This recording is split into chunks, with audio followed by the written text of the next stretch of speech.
Well, good morning. Thanks for joining us. Dusty Sonnenberg, Ohio Field Leader with Ohio's Country Journal and the Ohio AgNet. And we are on the Ohio AgNet podcast for a Monday. Joining me as always, we'll see if I can point the right direction. We've got Matt Reese over this way.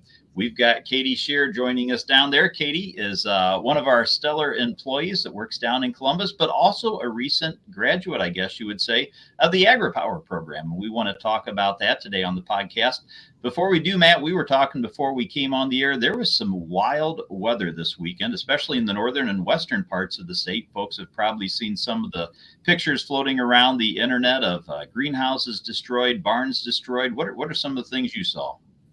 Well, the worst I heard about was the Wapakoneta greenhouses, that huge expanse of greenhouses that you can see off I-75 was significantly destroyed. I don't know if it was half or 2/3 or less than half, but there was real issues there. My parents up in Northwest Ohio were without power for around 18 hours. Some poles went down, and a number of barns around the state affected, and the wind was rough. And in Fairfield County, it came through and it was pretty rough and pretty awful here, but we maintained our power, and no significant damage right around here, but further to the north and the west, there definitely was.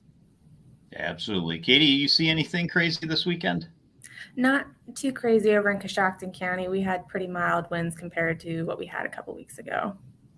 Very good. Well, we had the same as Matt was referring to in Northwest Ohio. We were only without power probably for about 2 hours or so, sort of from midnight till about 2:30 in the morning, that time frame. But communities right around us, we're lucky we're on the rural electric co-op, and they were able to switch the feed and get us power back.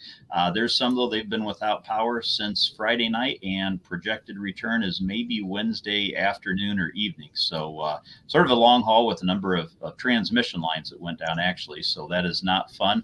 Fortunately, it's not overly cold, so we don't have the worry of folks with pipes freezing and things. But anytime you're without power, we quickly forget how blessed we are to have that resource available to us. And Dusty, I know you're always concerned about when we get our Christmas trees planted. We were able to get some of those in Thursday afternoon and evening in a little stretch of fit weather. It was beautiful on Thursday, but then it's turned around since then and not been so great. So we got another batch of trees to go here coming up, but we'll have to wait for the weather to cooperate a little bit. That's good. Hopefully we see those numbers reported in the Ohio Crop Progress Report. More than likely you will, yeah. As it comes up, yes. For those that aren't longtime viewers or listeners, Matt always has to sneak in a Christmas tree update at some point. And at the 2-minute 40-second point, that's about the earliest, Matt, you've broken and got one in. So that's pretty good. A new record on this podcast for how soon we can incorporate Christmas trees. So it's always good to do that. That's good. We're going to catch up with Katie. Katie, if you can, give us a little bit of maybe just an introduction to what is the AgriPOWER program. Absolutely. So the AgriPOWER program is a professional development program for young professionals in the agricultural industry, whether you're a farmer, whether you're working here in the business side of things, but it is a program designed around your personal leadership style. So trying to develop that, understanding what yours is and encouraging that. It is focused around policy and decision-making, as well as the advocacy process for farmers here in Ohio, since Ohio Farm Bureau is a grassroots effort.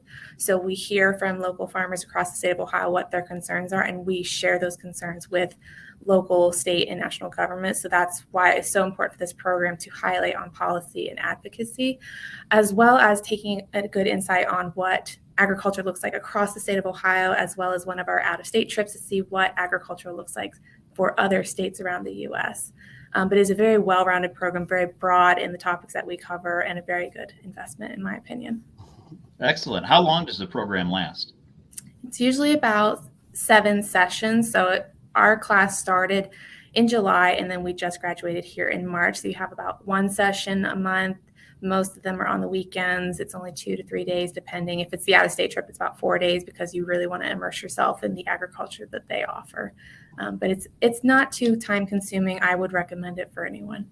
But it is intense, right? It's a fairly intense program. While it's not a huge time commitment, when the time you're committing is pretty focused, right? It is, and it's a very hands-on program as well. It's not something where you sit and get lectured to. They have you interacting and getting involved from day one, which is very important, because it gets you more comfortable with the process. You're not just hearing about the policy process, you're going and meeting with representatives at each of the levels to realize that you can go and talk to these people and you can go and share the concerns here in Ohio, whether it's your personal development style, you're taking quizzes to see what are your strengths and how can we best tailor those when you're working with other individuals. So I would agree with Matt, very intensive and hands-on program. And that's one of the things I liked about it. Very good. Well, we're going to get more details about that as we go through the podcast. But Matt, we should probably touch on what some of the other things folks will be hearing about. Well, Joel Norwood was a busy fellow last week, and he got several really good interviews. He sat down with Cindy Layman up in Hardin County, and she serves on the Ohio Soybean Council and maybe at the national level too. But they were talking biodiesel, biodiesel, and how that has continued to evolve and some of the potential there for the future of biodiesel. And so that's a great conversation. Also, he talked with Scott Higgins with the American Dairy Association Mideast. They had the Spring Dairy Expo last weekend. I popped by for a little bit. It's always a nice event. Scott had taken a whole bunch of pizzas over to feed all those hungry dairy exhibitors over there. They ate a lot they really supported the dairy industry with not only pizzas, but tater tots with cheese and bacon on top of them. Think about that. If you're a hungry dairy exhibitor, I think a tater tot with cheese would probably be pretty good.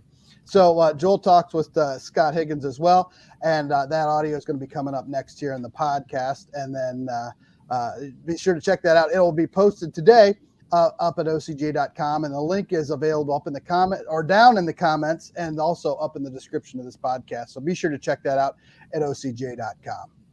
Very good. And more to come. Check that out. Thanks for joining us, folks. We'll talk to you again.